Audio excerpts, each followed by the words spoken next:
Hey guys, a quick disclosure before we start. We are talking about the Writers Guild of America strike in today's episode, and Slate's staff journalists, like me, are part of the WGA. We're not striking, though. It's just the television and screenwriters. We are not covered under their contract. Okay, here's the show.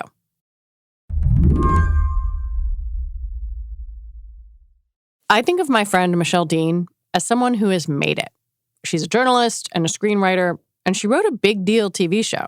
I'm the co-creator of The Act, which was a limited series on Hulu that aired in 2019. It told the story of Gypsy Rose Blanchard and her mother, Dee Dee Blanchard. Oh, sweet pea, I know sometimes you want to be like everybody else. But you know what? I like you special. Dee Dee had what's known as Munchausen's by proxy. She abused Gypsy for years, pretending that the girl was sick, taking her to doctor after doctor for treatment after treatment. Gypsy eventually struck back by having her boyfriend kill her mother. The Act is a fictionalized version of their real life. Gypsy is now serving prison time. Michelle first wrote a viral BuzzFeed news story about the family in 2016, then developed it into The Act.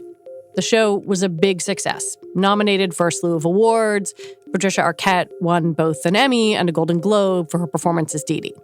All I know about the success of the show is that Hulu told us it was very successful in numbers and also told the press that, it drove subscriptions more than any other show that they'd ever made. But for Michelle, the years of work were not as lucrative as you might expect. It was money that by, 3 or 4 months after the show had aired was mostly gone. Now she's part of the writer's strike. Michelle says she does fine. And again, she's one of the successful ones. But Michelle is worried about what's happening to the kind of work and pay that's available for writers in Hollywood. I think that the struggle that we're involved in is not so different from the struggle of the average American worker.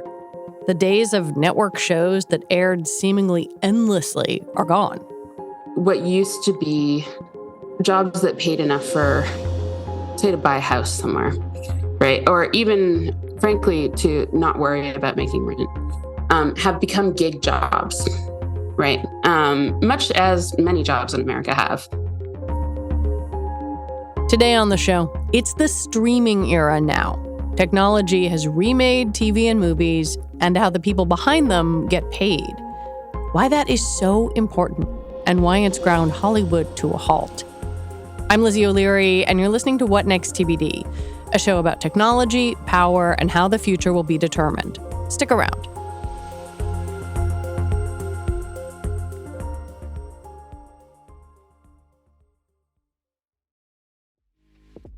This episode is brought to you by Tools and Weapons. Season 2 of Tools and Weapons with Brad Smith is now streaming wherever you get your podcasts.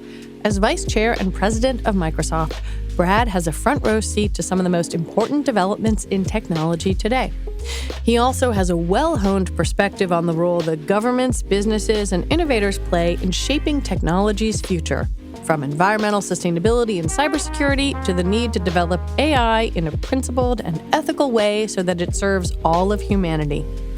On Tools and Weapons, guests like businessman Strive Masayua, journalist Kara Swisher, and Microsoft CEO Satya Nadella share lessons from their past to reframe some of society's toughest challenges and seek new solutions. Find Tools and Weapons with Brad Smith wherever you like to listen.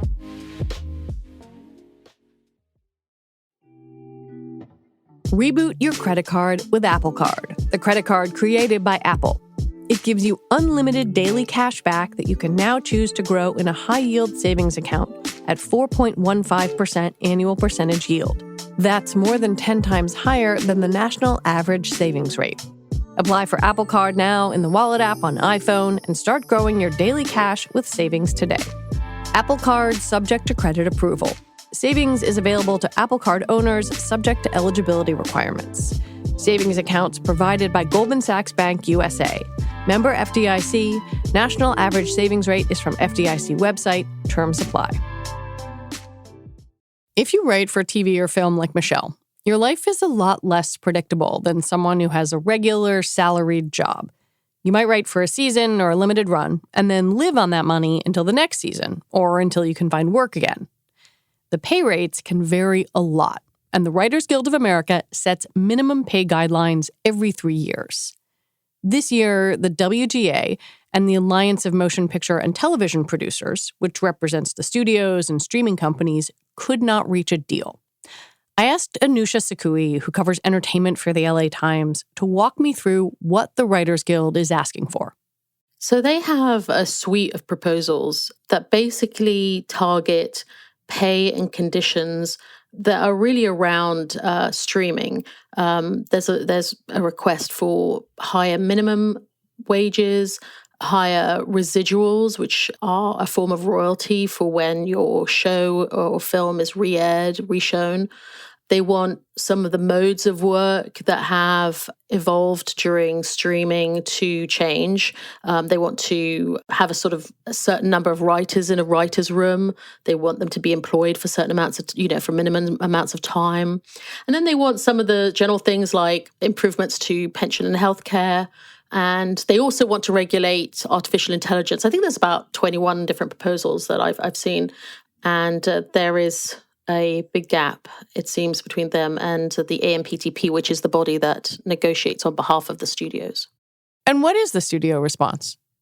The studio response has been, to paraphrase, that they want to reach a deal, but they felt that there were some big sticking points, namely what they call mandatory staffing and the minimum length of employment as being, big sticking points that created too big a gulf between the two sides to reach a deal. And I think surprisingly on Monday night when the talks were going down to the wire, which was expected, what was surprising is that they ended, a few hours before the actual deadline of midnight.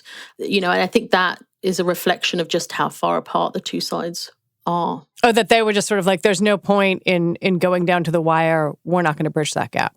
That's what it seems like. That's how it reads. The last time that the WGA called a strike was in 2007, and streaming was barely a thing, though the writers were worried about the technology's potential. Today, streaming is king. In July, streaming services drew more viewers than cable for the first time ever. Maybe this is a really simplistic question, but I feel like it might be worth asking for people who are less aware of the sort of business models in Hollywood. The last strike in 2007 seems worlds away from how we consume entertainment now. I wonder if you could talk a little bit about how the business model has changed. So back in 2007, 2008, that strike went on for 100 days. It was very painful for many of the creators and also the local economy, billions of dollars it was estimated to have cost in terms of wages and lost business. At that time, Netflix was still doing DVD by mail. Hulu didn't exist. Even streaming as we know it today, with the past couple of years where we've seen big movies, big Disney movies ending up on streaming for a premium price, no one thought even just a couple of years ago before the pandemic that was something the studios wanted, but didn't think it was going to be possible to accelerate streaming that fast. And the pandemic did accelerate really our consumption of TV and film over the internet. Then back in 2007 and 2008, the Writers Guild was just wanting to have some jurisdiction over the internet. It was an unknown quantity then. And the studio's argument was, this is something we don't know what it can be. We obviously don't necessarily want to pay a huge amount for it. But the Writers Guild argue that with that strike, they successfully got jurisdiction over the internet to be able to get paid for episodes of TV and film that were viewed that way. And I think there's an interesting parallel to now of like trying to get ahead of a technology then, as with, say, artificial intelligence now, which is one of the proposals that the WGA is wanting to regulate in this round, trying to get ahead of technology. That seems to be a bit of a theme. The WGA had a statement that that said the companies have used the transition to streaming to cut writer pay and separate writing from production, worsening working conditions for series writers at all levels. And I guess I wonder if you could sort of illustrate for me what life is like as a writer. Like what would life be like if you were writing on a network series in 2006 versus writing on a streaming series now? There's lots of ways that it's different. Let's just talk about the format. Traditional broadcast, network TV show would be 22, 24 episodes, and a writer working on one of those shows would be employed for about 10 months. So they would have, almost full-time employment. They would know that they would be earning enough to make their health insurance. If they were paid weekly or by episode, which varies according to your seniority in the writer's room, you knew that there would be enough episodes for you to earn enough money, and you'd be working enough weeks if you were paid weekly. With the advent of streaming, the model of television has changed, night and day almost. In some regards, the quality of television, obviously, we would go in this sort of second golden age of TV. But on the flip side, streaming companies particularly have sort of popularized a shift to shorter orders of series, so 8 or 10 episodes. And they've popularized something called mini rooms, which are small gatherings of writers, small groups of writers that have to thrash out the storyline and episodes over a short period of time before it's even greenlit. Back in time, you'd have a pilot that would be filmed, and then a show would pick it up, and then they'd go to work on a show throughout its production. And now it's not clear that you don't know if you're writing on a show whether or not that show will even get made. So you're effectively now as a writer getting hired and paid for shorter periods of time. So they're having to chase more and more of these jobs. And because there are only small rooms, even though it's like, there's been peak TV and there's a lot of TV, there's only small groups of them being hired. And like you were saying, one of the downsides of that is writers argue that they don't get promoted, they don't get the experience of having, worked on production, so they can't rise up the ranks, and so their salaries don't rise in the same way. Is it a decent living? What kind of salaries are we talking about? The WGA has put out some numbers around earnings as a whole, as a whole membership. And they've said, in the past couple of years, earnings have decreased, several percent. But if you look at, the argument from the studios will be that if you look at what the minimum pay is, it's not minimum wage, it's what the minimum pay is for a staff writer, which is the lowest rank. It's in the thousands per week, $4,000, I think, something like that, what some of the more senior rank, $7,000 a week. I'm being very approximate here. And to maybe most people that would sound like a lot of money, but what would happen is that you would maybe work, if you're working in a mini room, the WGA said that you're only working maybe 10 weeks, 14 weeks, and then you have to pay, a certain percentage of that towards your agents, your lawyers, taxes, the like, and then you might have to stretch that job out for a year. So it's not necessarily that lucrative. Lots of writers that I've spoken to talk about having second jobs, whether that's in copywriting or, I spoke to Adam Conover yesterday on the sides of the picket line outside Netflix on their first day of picketing. He's a writer on the negotiating committee. He talks about, he's a comedian, stand-up comedian when he's not writing and making YouTube videos. So I think that's the problem, is that a lot of writers find that they are having to stretch that money over a longer period of time. It's so interesting because it's such a gap, I think, between the consumer perception of the streaming era, where there's so much stuff out there. There's an embarrassment of riches. But from your description of how that translates to a writer's existence, it's like they're scrapping for this little bit here and then this one over here with no guarantee that those things are going to continue into a few seasons that, might have been the model if you were writing for a network show in the 90s. Oh, yeah. I mean, I've heard stories of, the royalties, the residuals from a show, a popular show, from the broadcast network days, being able to pay for your wedding and honeymoon for it, or if you've got, a very lavish one, like in the thousands, or people talk about their older peers, or the elders in their industry being able to buy houses in fancy areas in LA, and the middle class of jobbing writer now struggling to buy a house. And I think this is one of the issues, is the rising cost of living in LA. And, it's not just LA, I have to stress that as well, where these workers are across the country now, with hubs, New York, New Jersey, Georgia, New Mexico. But obviously a lot of writers are based in Southern California, and it's expensive. When we come back, does anyone really understand the streaming business?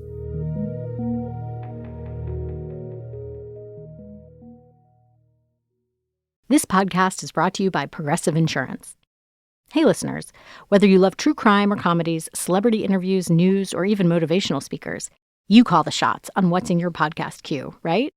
And guess what? Now you can call the shots on your auto insurance, too. Enter the Name Your Price tool from Progressive.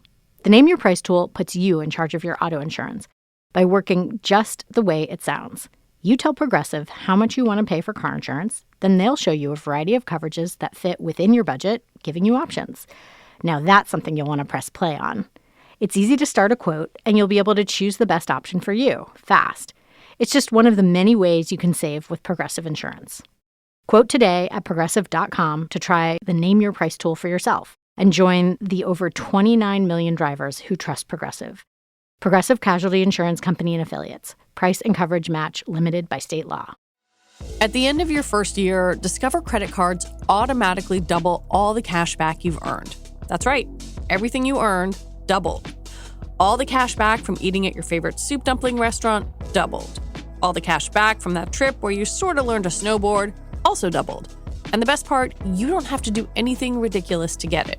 Nope, Discover does it automatically. Seriously, though, see terms and check it out for yourself at discover.com/match. The world looks different behind the handlebars of a Rad electric bike. Grabbing takeout looks less like greasy styrofoam boxes and more like a cross-town adventure. Ride shares look less like piling into the back of a car and more like grabbing fresh air with your friends. And commuting can even start to look like the best part of your day. That's because with Rad, the world is what you make of it, not what it makes of you. See for yourself with a 14-day free trial. Find your fun at radpowerbikes.com.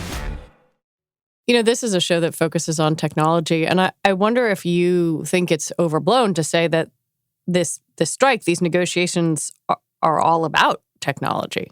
I don't think it's overblown to say it's all about technology. I think it's streaming has upended the economics of Hollywood in many different ways. And it has been happening for a while now.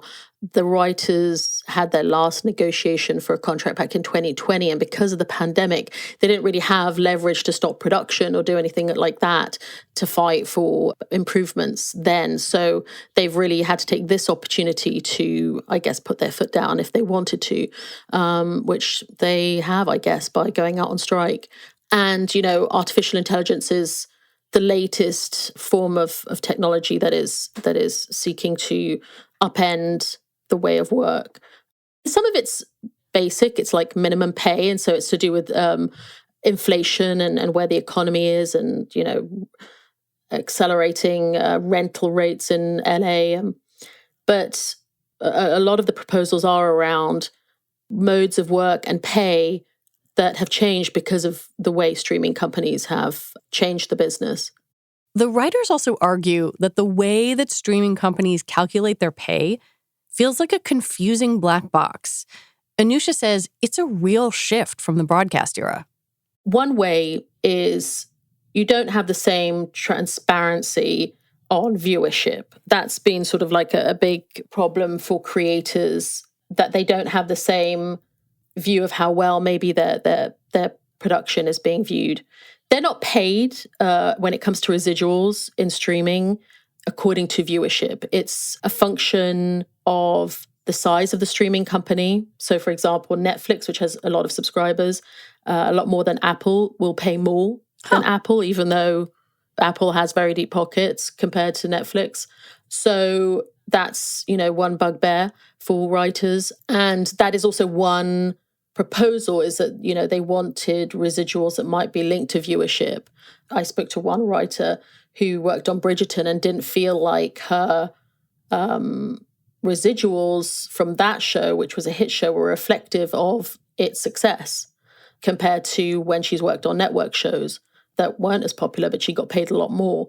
And then what happened in the past, I want to call it 10 years, it's not that recent, but you had studios creating their own content and then distributing that content by having their own streaming platforms.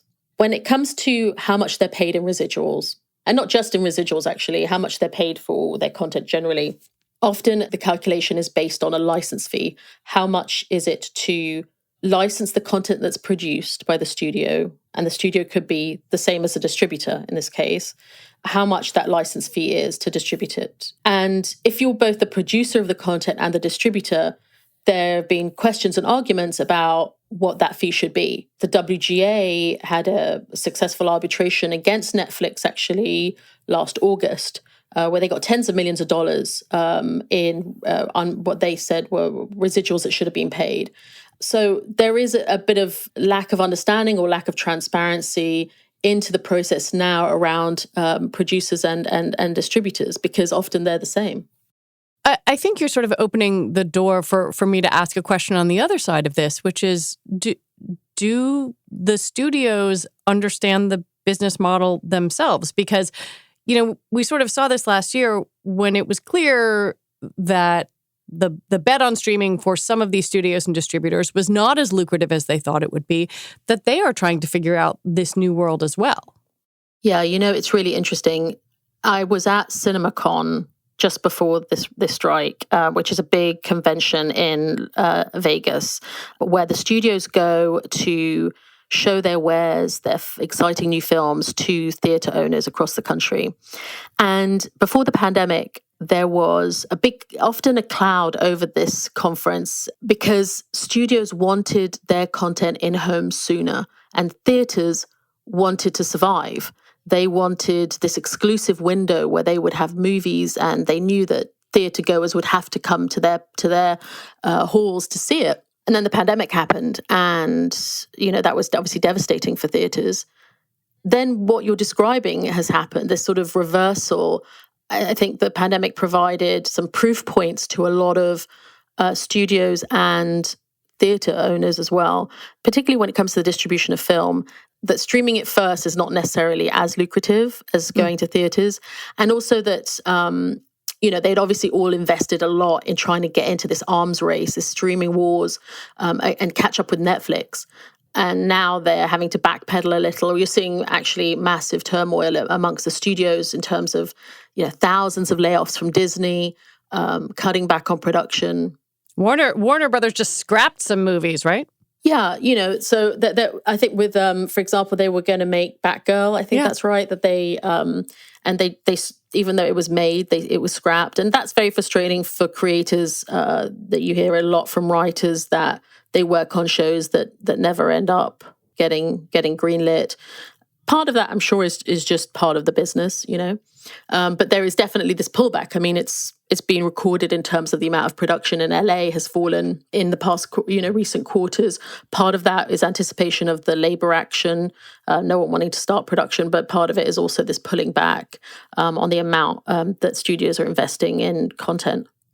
I'm trying to understand the studio position to some degree, because there's this part of me that's wondering, like, what's more expensive for them in the long run? Is it more expensive to kind of concede, agree to the writer's demands, go forward with this new contract, or see a bunch of things mothballed and potentially lose viewers to other forms of content that don't require a union contract, that aren't scripted entertainment? Like, isn't there a potential cost to that as well?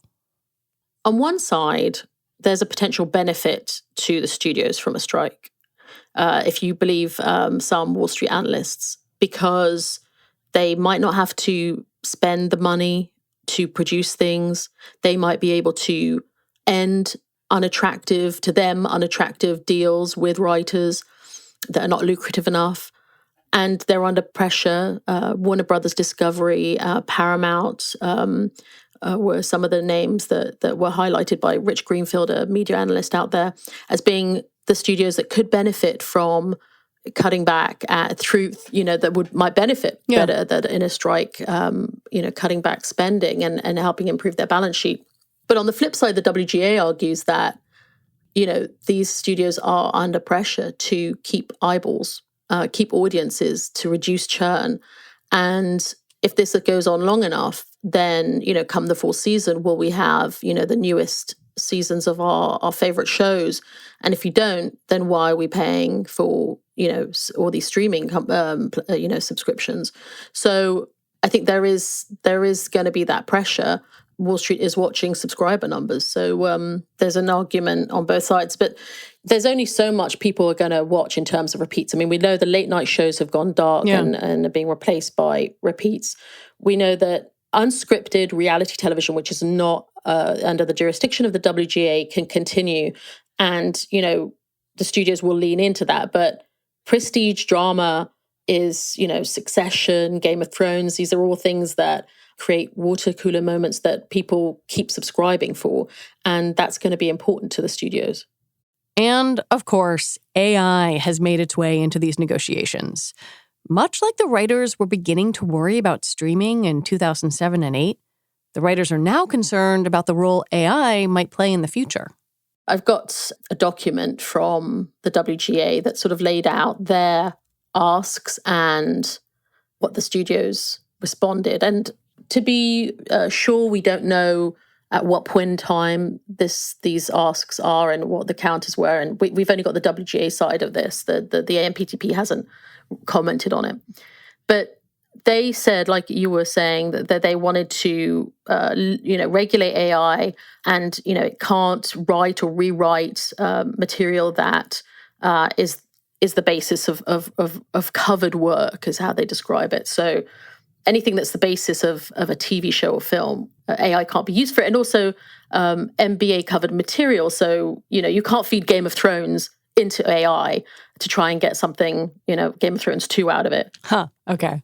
They said that the AMPTP rejected their proposal and countered by offering annual meetings to discuss advancements in technology, which to some I know was a bit of an insult. That seems, obviously that not really willing to engage in regulating it or putting limits on it.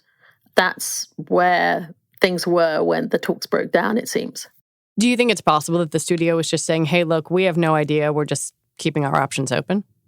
I think that is probably it. And in that way, it is an interesting parallel to 07 and 08, where it's unclear what AI is going to do. So maybe they don't want to put limits on it, but the writers are worried that it will be used to take away their jobs. So they do want to regulate it. It's hard to know at this stage what AI is going to be capable of, because I've seen plenty of examples myself of people trying to generate things out of ChatGPT, and it's not copyrightable from what some people tell me, although I'm sure that will be a big legal fight at some point. It doesn't seem to be that great, the content, and people have talked about issues of plagiarism and that it actually feeds off stuff that already exists. So writers' work. So it's hard to see how you could get anything valuable from it, but who knows where the advances might go. As I said, who would have known what streaming could have been in 07, 08? So that's, I think, what writers are concerned about. They definitely want to get ahead of it. The last strike lasted some 100 days, and I wonder, in the conversations you're having on both sides of this issue, how long are people prepared to fight? I spoke to Ellen Stutzman, the chief negotiator, yesterday on the picket line outside of Netflix. And I asked that question, and she said, as long as it takes to get a fair deal. That could be a long time from them.